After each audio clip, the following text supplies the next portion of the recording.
Number 1. What are the different social media text messaging?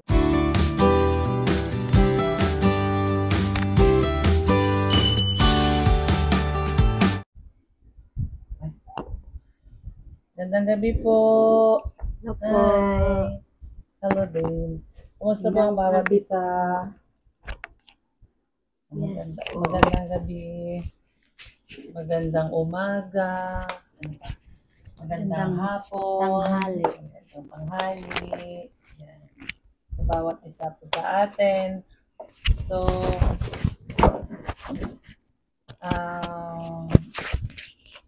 mag-update lang po kami ngayon guys tungkol dun sa work immersion ni Neri.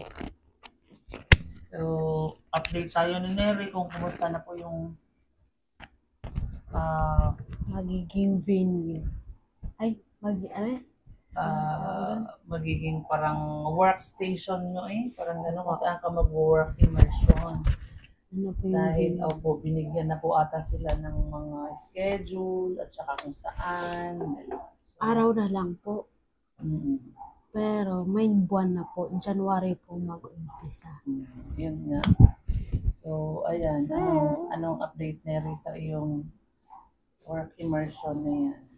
Na ano po, napunta po ako sa PNP po. Sa Silang. Kasi po, Hindi, napunta siya sa kasi ano yung course mo kasi Neri? Ang course niya kasi ay first choice ko po, nalagay ko po doon, cream. Tapos, yung second choice ko po, yung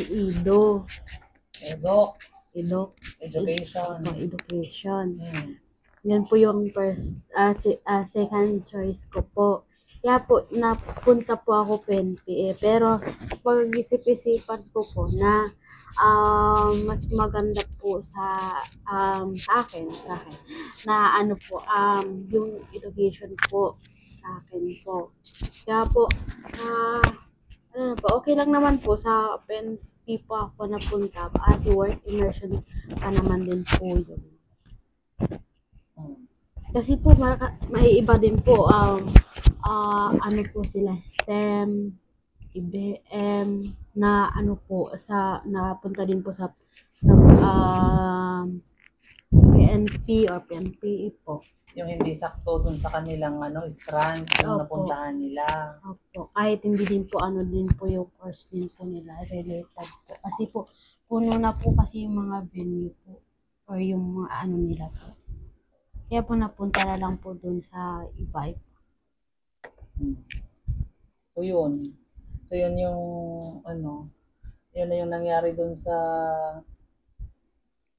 nagiging parang workplace ni Neri. At siya ay ma-deploy sa PNP station sa Silang Bayan. Opo. Kasi sobrang dami po kasi namin, mama. Diba sobrang dami po namin. Ilan kayo doon na din-deploy? Sa PNP? Marami kayo doon?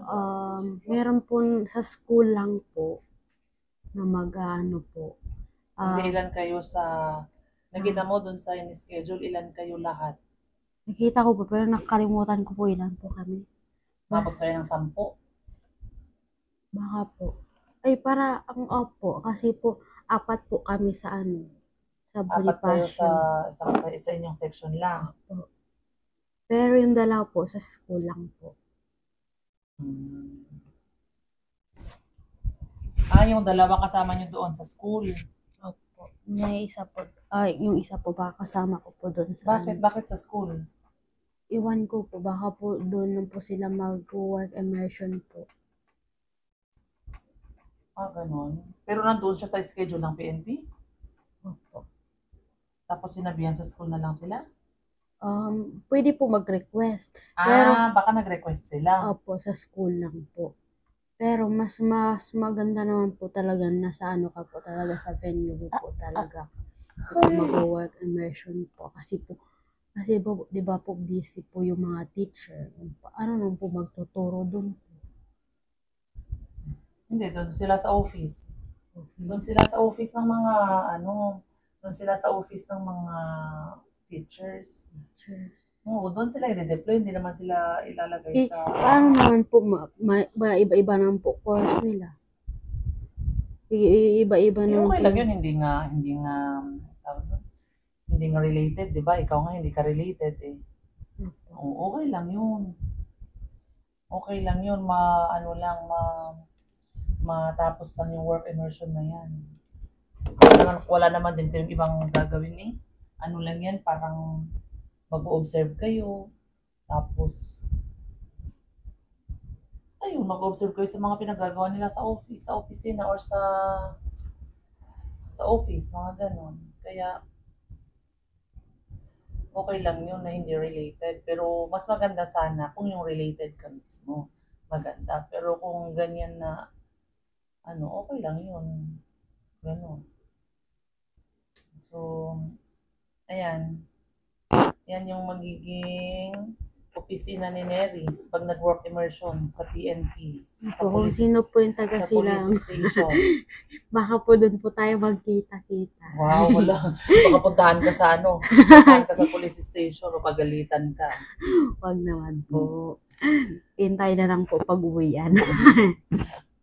Ayan, so, ayun na yung gagawin ni Neri. So, magkukommute siya galing dito. Magiging ilang sakay si Neri papuntang police station. 4? Mm-mm. Sabi mo po 4 na sakay. Pero ano naman yan, yung isa doon is yung galing dito sa loob ng subdivision palabas. Ayan. So, yun lang. Yun yung magiging, magiging transportation niya. Pero, huwag kayong mag-alala, marunong naman na siyang mag-commute. Kasi, pag na-commute,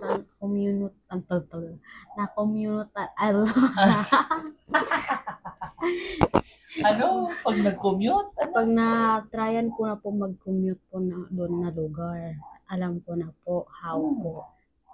Sama po kami ni Mama. Para alam ko po kung saan po ako sasakay. Kasi hindi pa po ako kapunta doon. Oo, ayun. Pwede naman. Sasamahan kita, magpucommute tayo para alam mo kung paano. Opo. Saan po ako sasakay kasi hindi ko po alam saan po yung doon po. Kasi medyo malayo kami sa silang bayan eh. Kaya, pero no choice kundi kailangan niya talang mag-commute kasi hindi naman pwedeng araw-araw namin siyang ihahatid doon. Kasi paano din naman yung aming mga trabaho at saka yung may pasok din si Dane. Araw-araw may pasok din si Dane so hindi pwedeng araw-araw namin siyang ihahatid. Kaya kailangan niyang matutunan. At hindi naman siya gagabihin. So, sakto lang din yung uwi niya.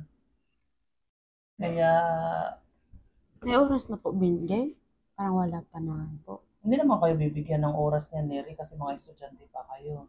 Hindi kayo bibigyan ng oras na gabi ang uwi. Walang ganun. Kung magbigay sila ng oras ng ganun, hindi papayag ang mga parents ng ganyan. Kasi estudyante pa lang kayo eh. Baka lang kayo, baka half day lang. Kailangan naman po fulfill po yung yung oras nyo. Opo, yung pero ang 80 hours. Pero ang karamihan naman dyan, Neri, 30 hours na 8 lang to po. 5 or 7 to 4. Ganon yung mga office hours na regular na office hours.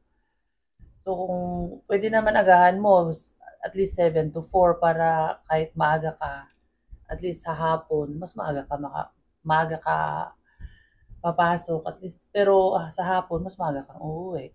Ganun po ba? Oo. Pag maaga ka po dadating doon, na maaga ka rin po. Hindi, depende kung anong ibibigay nilang schedule. Kung malay mo, bibigyan ka nga ng 7 to 4, pero kung ang ibibigay sa'yo is 8 to 5, yun ang susundin. Ganun talaga. Akala ko po pag maaga ka po doon, 5 pa nandun na ako para uuwi ako ng 12. Hindi naman, hindi. Pero depende pa rin, depende kasi magbibigay sila kung anong oras ang duty nyo, gano'n. Depende dun kung saan kayo madedeploy, kung anong sasabihin nila sa inyo. So yun guys, ano naman ang palang susuotin nyo daw? Depende naman daw po yun sa ano, sa Sila ang magsasabi. opo, sa venue. Pero I think po mag-ano po, magpapantalon and white t-shirt po kasi naman po police station po yun.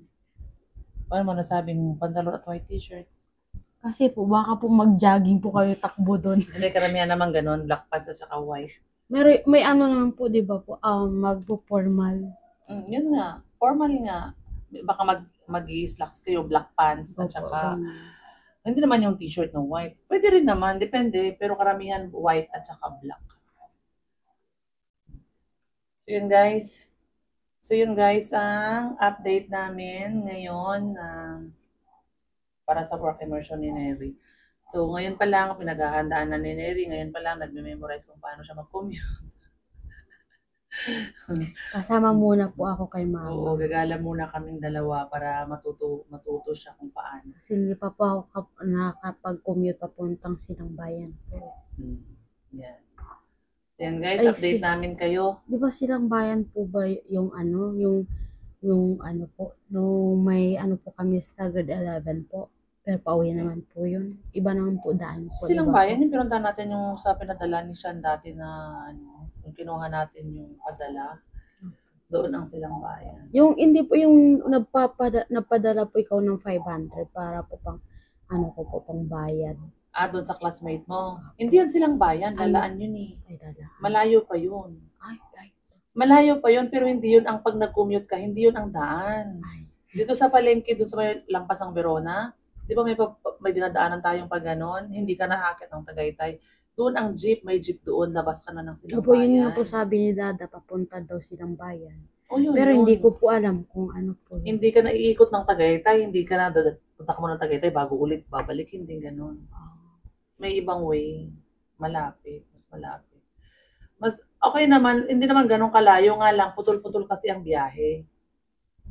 Oo, wala kasing diretso galing dito sa amin. Hindi naman ganun kalayo.